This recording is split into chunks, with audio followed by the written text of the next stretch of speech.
बिस्मिल्लाहिर्रहमानिर्रहीम। अस्सलाम वालेकुम।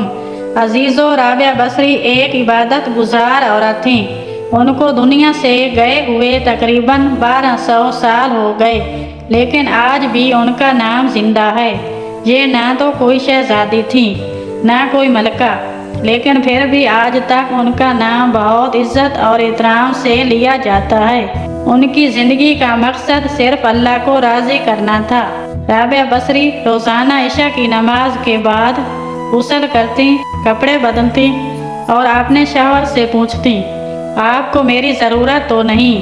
अगर वो कहते कि नहीं तो इजाज़त लेने के बाद जय नमाज पर इबादत शुरू करती और फजर की नमाज तक मुसल्ले पर ही होती। ये रूटीन उनकी पूरी ज़िंदगी की थी। राबिया बसरी रहमतुल्लाह अलैहा एक अरबी औरत थी। आपकी पैदाइश बसरा इराक में हुई और इंतकाल भी इराक में हुआ। जब राबिया बसरी का इंतकाल होने लगा तो उन्होंने अपनी खादमा को बुला के फरमाया कि किसी को बताना नहीं। जब मैं मर जाऊं तो पड़ोस में 2-4 आदमियों को बुला के मेरा जनाजा पढ़ा देना, और जिस कुर्ते में मैं नमाज तहज्जुद पढ़ती थी वही मेरा कफन बना देना, और सुबह बेशक लोगों को बता देना, और मेरे मरने के बाद मेरी मैयत को रखना नहीं, फौरन दफना देना। और जब उनका इंतकाल हुआ तो खादमा ने पड़ोस के 2-4 आदमी बुला के उनको फौरन दफना दिया, और सुबह को शोर मचाया कि राबिया बसरी का इंतकाल हो गया।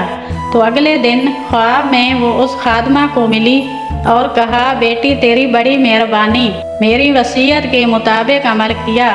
उसने देखा कि उन्होंने खूबसूरत लिबास पहना है और उन्होंने सवाल किया कि आपके साथ कब्र में क्या हुआ?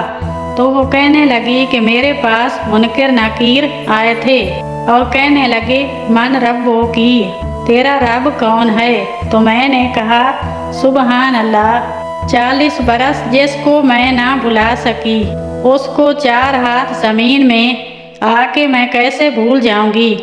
उनका 42 बरस की उम्र में इंतकाल हुआ। तो मुनकर नकीर कहने लगे, इसका क्या हिसाब लेना? फिर खादमा ने पूछा कि आपका वो कुर्ता कहाँ गया, तहज्जुद वाला, जिसमें आपको दफन किया था? तो वो कहने लगी, अल्लाह ने मुझसे ले लिया है और मेरे अमाल के खजाने में रख दिया है। क़यामत के दिन मेरा वो कुर्ता भी मेरे तराजू में तोला जाएगा और मुझे खूबसूरत जन्नत का लिबास पहनाया है। प्यारे अजीज़ों, ये भी एक मौत है।